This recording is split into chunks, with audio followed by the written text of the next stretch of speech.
We thank you for this day of Sabbath rest and worship, God.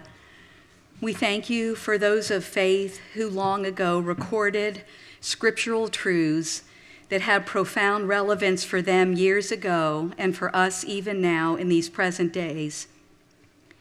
As Mike teaches us from the book of Colossians this morning, open our ears, minds, and hearts to hear the very individual words of wisdom, encouragement, and hope you would speak to us this morning.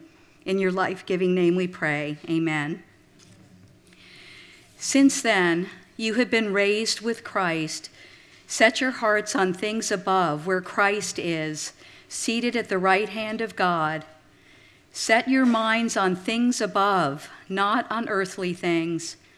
For you died, and your life is now hidden with Christ in God. When Christ, who is your life, appears, then you also will appear with him in glory. Put to death, therefore, whatever belongs to your earthly nature: sexual immorality, impurity, lust, evil desires, and greed, which is idolatry. Because of these, the wrath of God is coming.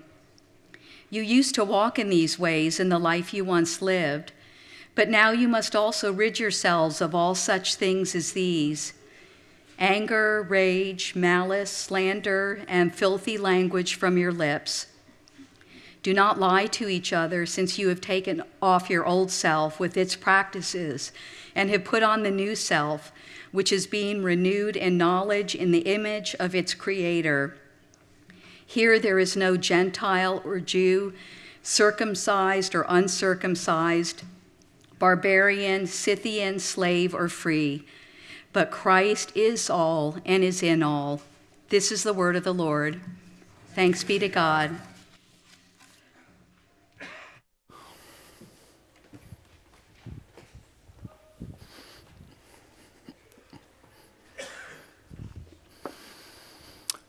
I got a question for you. Who do you look like? I see it. Whose resemblance do you take on? Who do you take after? What kind of mannerisms? A crazy thing that I never thought would be true, but the older I get, the more I see and hear my parents. And they're not here anymore. But it comes out of me. My wife will say something and I'll be like, now, who is that? Was that your mom? Was that your dad? Was that your brother? Who was that? But one of the joys of being a parent is, seeing something, a character that you have or your spouse, seeing in that kid, like something that you know is good, valuable, right? Like they have a gift, they're taking after you in some way, and it makes you excited and alive and hopeful, and you like can't wait to see that blossom and mature. And then there's the other 97% of the time where you see the other stuff. And I run into this all the time with each one of my kids. It's in my face all the time. I see something and I'm like, that is so familiar. Like, I know that. And please don't do the things I did. Don't deal with it the way that I did. Two, I see them, I'll parent them in some way, in some setting, and then watch them turn around and parent each other. And it's like, how did you take that away from what? I don't know. I don't get it. But that progressive commercial, we can't save you from becoming like your parents, but we can save you money on auto insurance. Like, you are going to take after somebody. You're going to look like them. You're going to become like them. And it's not just a genetic thing. So just think about your work environments, your college roommates. Think about like any sort of people that you spend enough time around, you become like them. Somebody has mentored you in your life and tried to take some skills and pass them along to you. You've mentored somebody, hopefully successfully, right? Passing along those good things. But sometimes when you see, I see it sometimes here in the workplace, I see a little bit of Mike in some of my coworkers, and I'm like, oh, that's just like the kids. That's not what I was trying to do. Oh. But you're going to look like somebody. And our title this morning is Becoming Your True Self. And And that sounds like a cool thing to put on social media and draw some people in. So if you saw that, then we're glad you're here. But that idea of becoming your true self, like we see it everywhere. It's in the self-help section at bookstores. There are still bookstores. It's on Audible podcasts, like how do we become who we're meant to be? And everybody's got some answers to that question, and everybody's living out of them. You may not know what they are, but you are living out some answer and idea, becoming like somebody or something. The Bible tells us that we were made in God's image, to bear his likeness, to be creative, generous, loving, merciful, to have all of this, to speak the truth in love. We're made for relationship with him, with others. As God is in perfect relationship with himself, we are made for relationships as well. We're made to join him in the family business of creation, order, redemption, speaking, imagining, thinking things into existence alongside him. But the Bible also makes clear that our world has been marked by sin and brokenness, that not all of the things that we are becoming are the things we would want to become. But we are marked and shaped by all kinds of things. And the question is then, who are you becoming like? Who do you look like? What is your life shaped or formed by? Our sermon series is called Rooted. And Paul writes this book to the Colossians, a letter that to a people he hasn't met. So he's just giving the general gospel to them. And each week we're seeing the general gospel played out in each passage. Last week, the focus was on the freeness of God's love, that we can root ourselves in his grace, and that is sufficient to bear the fruit that we want to see in our life. The change, the transformation, to extend into the promises that he has for us, that our roots by grace in him and faith is sufficient. We don't have to go on adding to it, that it's grace plus a little bit of independence or something on our own, but it's all grace. But that grace that meets us where we are, that comes and finds us, no matter how good or bad we've been in our lives or this week, the thing that makes it gracious and powerful is not only that it meets us where we are, but it doesn't leave us there. I had a friend of mine when I was in middle school who had been adopted from Bolivia. A family from our church went down there to an orphanage and found him and loved him and brought him home to be part of the family. He didn't do anything to earn that. He wasn't sending emails back to the States asking for it, anything like that, but God saw fit to send his family to welcome him in and to love him. And I remember he had been with them for about a year or so when I was over for dinner, and he didn't come to the table. And his family shared that the whole course of his year, he was so used to living on the streets that instead of eating with the family, he would routinely sneak some food, store it away, and go live kind of outside. He even would sleep out there after years of sleeping on the streets. And some of us live like that all the time. Like grace brings us in and grace connects us to God, but we're living on the streets. We're finding our own food, our own way, and we're picking it up from somewhere. We're following somebody. We're being shaped by something. But everybody does that. But God's free grace is sufficient not only to root us in him, but for that life to flow through us and bear the fruit that God desires for us. Some have argued wrongly about Christianity that if God's grace is so free in Jesus, doesn't that just mean we can live however we want, that we'll live just any way, that grace means there's nothing left for us to do or be a part of? And grace is opposed to effort or to earning, but not to effort. That God's free gift of grace to us, just like being brought into the house, doesn't mean we don't bring our life into the house with us to be shaped and changed by this new home. And so the question this morning is, who are you shaped by? Do you know this gift of grace? Are you becoming a true self in the person and work of Jesus Christ, being made and renewed in his image.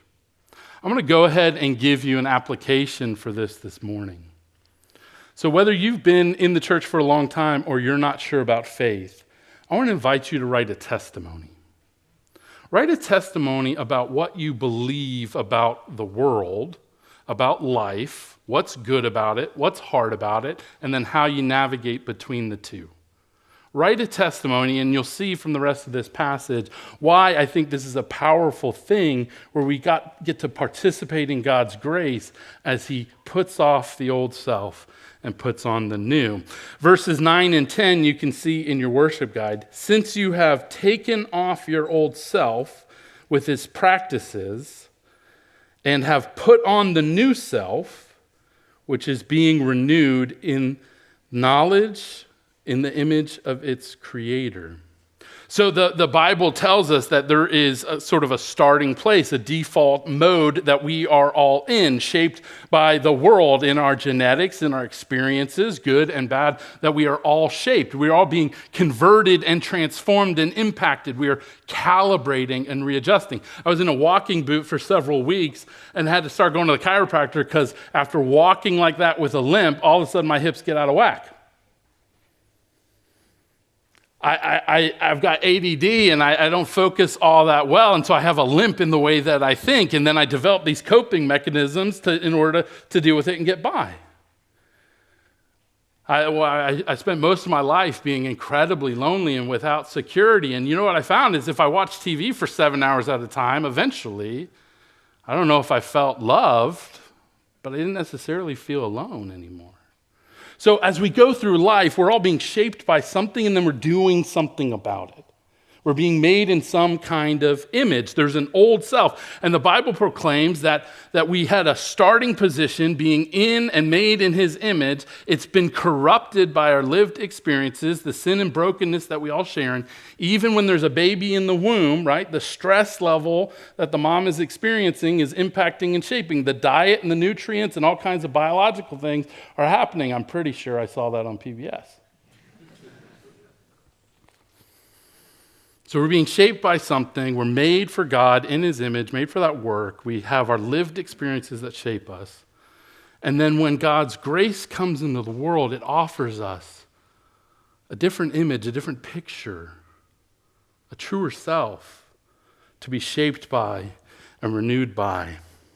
Now, there are some who argue that they're not really shaped by anything, that they have looked into the faith and they say that there's nothing really there, that it's maybe just a placebo effect, a way of arranging your life that offers you no real answers. And so they cast off that, saying, I don't want to be converted by any sort of faith. I will be a free, autonomous, independent Western thinker, and I'll figure it out on my own.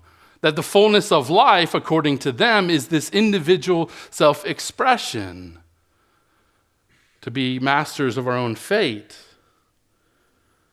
But all that is just parroting back the same things we see on TikTok and Instagram and the same things we learn in college and this Western post-Enlightenment thinking. One such scholar who is a professor of religion and society, culture, named Mark Lilla, he grew up in a church home and then left the faith, having a deconversion experience and thinking that he kind of set aside that placebo, that structure that religion has. And as part of his job writing for the New York Times, he was sent to a Billy Graham Christian crusade, going there to take it in and report on it when he met a young man from Poland who was having an internship in New York City. The man, compelled by the answers that were given, the emotions, the truth, the vision, the promises, felt compelled to go forward. His life shaped and changed, an image that was compelling enough to want to remake him in that image. So he went forward and made a profession of faith. And then Lilla met this young man and felt this compulsion. And he writes about it with incredible self-awareness. He said, I found it hard to conceal my bafflement. I felt a professional lecture welling up in my throat about the history and psychology of religion. I wanted to expose him to the syncretic nature of Christian doctrine, the church's ambiguous role as incubator and stifler of human knowledge. I wanted to warn him. against the anti-intellectualism of American religion today and the political abuses to which it is subject. I want to cast doubt on the step he was about to take. I wanted to help him see that there were other ways to live, to seek knowledge, love, and self-transformation. I wanted to convince him that his dignity depended on maintaining a free, skeptical attitude toward all doctrine except for this one. I wanted to save him. And then I realized I thought I was out of that business, the conversion business. My education, I realized, not only was in books, but in a certain comportment toward myself and the world around me. Doubt, like faith, had to be learned. It's a skill, but the curious thing about skepticism is that its adherents, ancient and modern, are also proselytizers. And why do they care?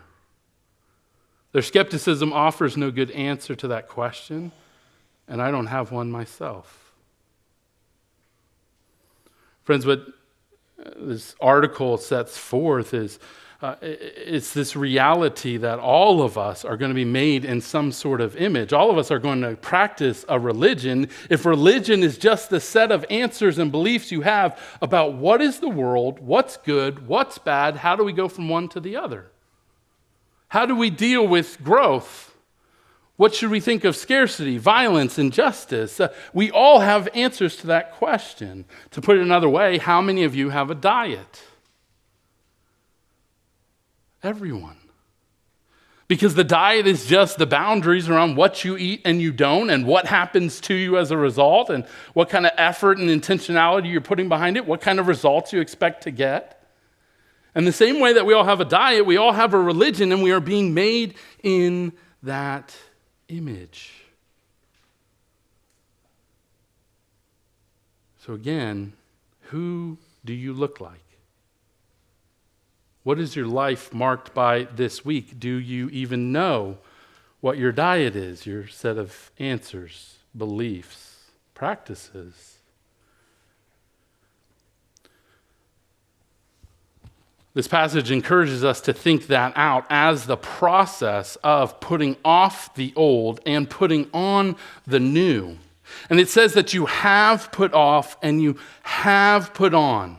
That there's this sort of guarantee and invitation into the process, but then there's renewal that follows. That we put on the new self, which is actively being renewed. How? In the knowledge and image of its creator. The way to transformation in our life is to image that creator. In football, we would always have this problem where somebody would be watching things that are happening over there and doing nothing about what was right in front of them. And a great deal of the concussions that have happened is because we train people to put their eyes right on the place they're trying to go, because where the eyes go, the feet follow. If in your life the things that have been handed to you are a bunch of scripts about how the world operates, or about who you are, identities given to you in pain and struggle and injustice, when we image those things and hold on to them in our mind, our feet will follow. If instead, by grace, through faith, we look to a different image, a loving image, an image that says that we are loved and made whole and secure and brought in Him, God leads us into that image. All we have to do is rest in it by grace, and that doesn't mean there's no effort or intentionality. Look again here. Paul lays out a list of the fruit that we are used to in our false selves. The list includes things like sexual immorality, impurity, lust, evil desires, and greed, which is idolatry, anger, rage, malice, slander, filthy language, lies, and dishonesty. And this bit at the end about the Scythians and the Greeks and the Jews is division that was taking place in the church. These are the fruits of the false self, the fruit born of sin and brokenness. And Paul tells us that part of this process of putting off the old and putting on the new is about putting these things to death. As Christians have called in the past, the mortification of sin, the putting to death of our fleshly passions and desires, impulsivity, that is not shaped by wholeness in the image of God, but rather a recalibration to the sin and brokenness done by us or to us. That God desires to put these things to death and raise us to new life in Him. The key to understanding this passage, and I would say the gospel and your life, is hidden in two words in verse 5. The two words are evil desires and idolatry. Now, like the rich young ruler who comes to Jesus and says, "What must I do to flourish, to have the good life, to enter into heaven?" And Jesus asks him a question in return. Well, what do you think? In that document Mike told you to write down what you believe about the world, what'd you put? And he says, well, follow the 10 Commandments. Don't murder. Don't commit adultery. Don't lie. I've done all of this. And then Jesus says, one thing you haven't done.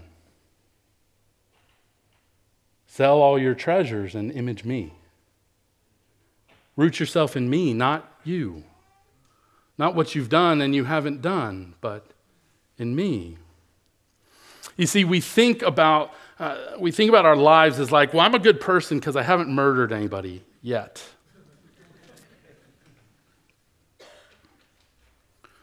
I don't steal like those people. Like there's always this comparison that happens. And so we read something like evil desires, and it's like, I'm pretty good. I put to death those evil desires. But there's a problem here with our translation. You see, the word in the Greek is not evil desires, but over desires. The New Testament over and over again in John and in James and here and in all of Paul's letters is that the root cause in our life is that we are shaped by something, but not God. That our loves are disordered longings. And so instead of desiring evil, we desire good, just only part of it. That the evil desire is the unhealthy level of desire that forces us as a permission structure to choose things that lead to sin and to brokenness. You know, Jesus says, if you hate in your heart, you've already committed murder. You've already devalued the other person in such a way that creates the roots that lead to the fruits of division and death and destruction.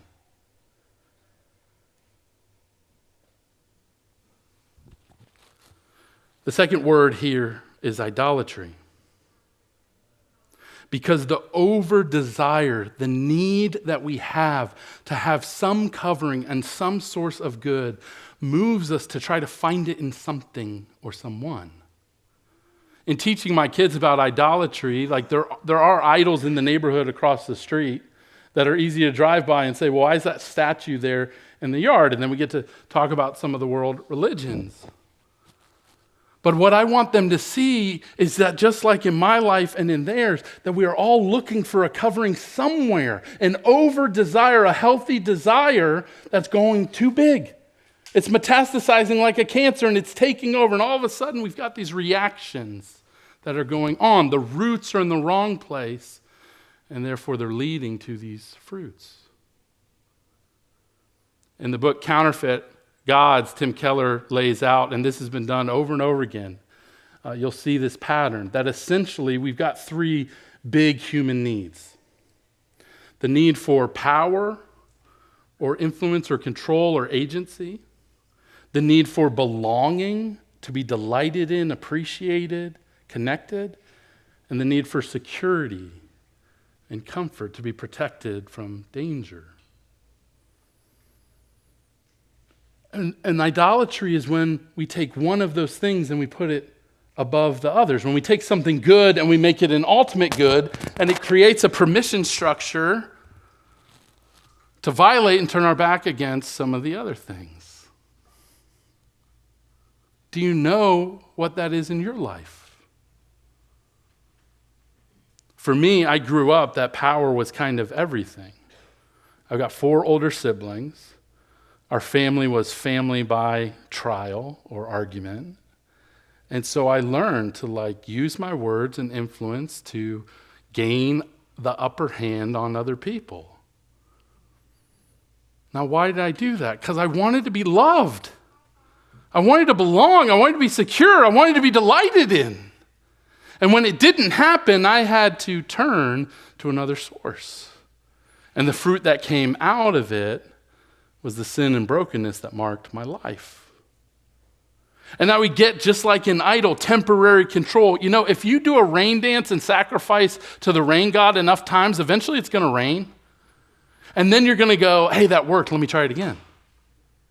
And if you try to earn belonging by lying, manipulating, sleeping around, whatever you try to do to fill the hole in your heart, it might work temporarily, but it will have consequences. St. Augustine said that sin is the state of being collapsed in on oneself instead of well-rounded and full of the source of life and all these things God made for us, being collapsed in. Disordering loves, where we put the wrong things first. And it's not just for people outside of the church, it's for us in here all the time too. When we take our preferences and our needs and we put them above the work that God is doing in us or in the people around us. We move from acceptance to protest because we can't put up with that if we're going to maintain belonging, power, or security. This is that human condition, the old man, the old self that we are at war with. Do you know your epithemias, your over-desires? Do you know those roots and places in your life where sin has a door, a crack into your life and can come in and bear this fruit? Do you know it? See, the hard part is it's really hard to see for ourselves. It's really hard. It's like having something on the back of your shirt and you just can't see it. I didn't know. I thought I was wearing the new shirt, the clothes of Jesus, the righteousness. I thought I was doing this. I didn't realize I still had that other one underneath. And this thing that happened to me that dysregulated me just ripped a hole, and now that part's coming through. This is why God gives us one another. But it's not just Paul and in the New Testament. Going back to Exodus 20, God says to the people, you must have no other God before me, no other desire greater than me, no other love or source of life than me. Anything else will collapse you in. Only the Creator God who offers you power and agency, love and belonging, security and comfort, only that God can keep you whole and open. But you will serve someone, as Jesus said, you will serve a master. You cannot serve 2 masters as best you try, let alone 3 in the 3 things that we need, but you will serve a master and you will be shaped by that one. That over the desire leads to idolatry and leads to worshiping and being shaped by that thing. Did you know that the word for worship, the Old English, is worth shape? That when we come and sing and practice the gospel each week, when we come forward, we're trying to be shaped by the worth of the gospel. We're trying to be shaped by a document that can really encompass our lives and show us that we are sinners and we are saints. We are dying and we are resurrected. The old is being put to death and the new is coming. That our individual lives matter and our collectives, a document, a reality to be shaped by that can give answers to the world around us. That can answer the things that we go through, that can give us direction. So we will be converted. We got to trace down our roots to see what they're in and what kind of fruit that they're bearing. And we will worship something. So Paul says in verses 1 through 4 that this should shape our worship. Since then, Because the ultimate reality is that you've been raised with Christ. Essentially, then, worship him. Set your hearts on things above where Christ is. Set your hearts on this epithumia, this mega love, this epic desire where Christ is at the right hand of God. Set your minds on those things as well. Not on earthly things, not on your circumstances, not on your control. For you died. 2,000 years ago for us, you died already. And your life is now hidden with Christ in God. And when Christ, who is your life, appears, then you will also appear with him in glory. The way to transformation is worship, because you will become like something or someone. And every day you're viewing and imaging all kinds of things in the world around you. And you're being shaped by them. And so am I. But the invitation of the gospel of grace is to look to Jesus, to see his life, and when we look at his life, to find our own. I love what it says in Hebrews 11, for the joy that was set before Jesus, he suffered. To know you and have you, he suffered. That on that cross, you were in his heart and in his mind. When he cries the tears of blood, the sweat drops of blood, when he sweats, when he's in sorrow, overcome, that's you. So that he can give you the treasures and the gift of grace that he has.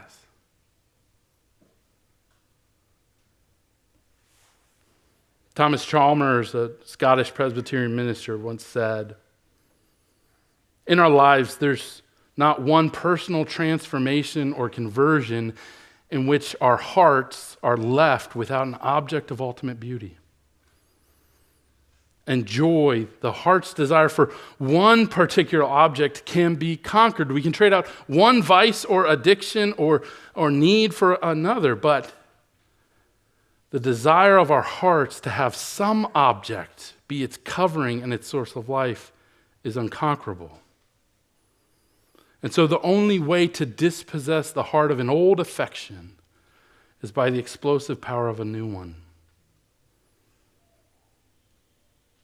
The only way to put to death the old man and the old idols and the fleshly things is to take on a new life, a new spirit, in the Spirit, in his grace, to see and read the story of Jesus and say, that's me now. That when God sees you, he sees Jesus. When he sees your failure, he sees the cross. When he sees your gifts and your beauty, he sees the Son. When we worship and set our hearts and our minds upon this reality, that, rooting ourselves in that grace, that is what bears the fruit of new life. A few weeks ago, I saw a video.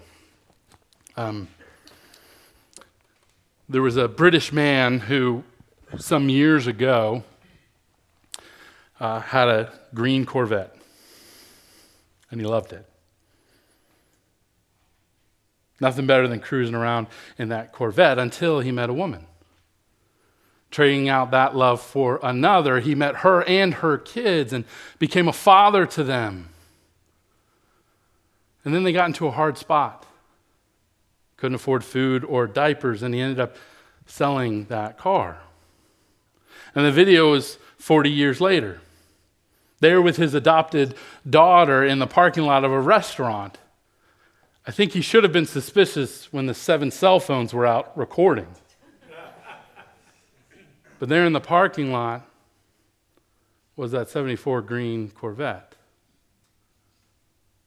And his daughter was talking to him and saying, didn't you have one of those? And what used to light him up and talk about a lot, he kind of talked about a little bit, but then kind of brushed aside because this thing that was here that was cool and a connection to his past, it was good, but it had been lost. And so the daughter was bringing him along and got around to the back of the car and said, now what was the license plate on that car again? And he started to say it, and just then he noticed that the license plate was the same. And he was overcome with emotions. He had made choices and done his best and did what he knew was wise, and he could only ever partway figure out some of it at a time. And then in this moment, the grace that was being extended and offered to him overwhelmed him and moved him, saying, the gift of this love that you have given me, I would sell 100 cars. But can you imagine if you just left that car in the parking lot? Friends, the invitation to come into God's grace is to move all the way in. You're going to be converted by something every week. Do you know what it is? Do you know the impulses and temptations that are in here that get a foothold in your life and start to shape and change your actions? Would you consider writing it out this week? To trace the roots down. Go underneath the fruits to see the desire that God has given you, that he's made you for, that you are over-desiring. And find your satisfaction in him through worship. To set your heart and your mind upon him until it stirs your affections and your emotions. Until it sparks creativity and imagination in your thoughts. This is the life that God has for us. And I'll close with this. Some years ago when my mom died, I was struggling. My mom had been a source of a lot of life for me. God used her in some incredible ways. And then also in my life, there were all kinds of things that I look and see, and it was kind of like the messiness of her life that I followed and got shaped by myself. And so you can imagine that when she passes away, I'm incredibly conflicted. How can somebody who served God faithfully, how could they have been so messy with me? How can God end a life early of a servant of his? Like how do I make sense out of all this? I didn't really have answers. And then on May 5th that year, I got up here to preach a sermon on the sower and the seed, and I had a vision. And I'm Presbyterian. I'm not supposed to get visions. But God took me out of my body and he showed me the layers of time, and I can describe it to you kind of like the beginning of Mr. Rogers' Neighborhood, right? Where you see these little things as if they're toys moving around. And that was it. I saw like the Roman civilization and the Civil War and all these kinds of things in the 1950s and all of these things together. And people were moving and acting and living, and there was this world going on. And then what happened was these layers of times were collapsing onto each other. And if you've ever seen an old school olive oil press, they stack olives between sheets of whatever that cloth is, like burlap. And they stack them more and more on top of each other, and what happens is that the olive oil runs down. And that was happening in this image. I was here.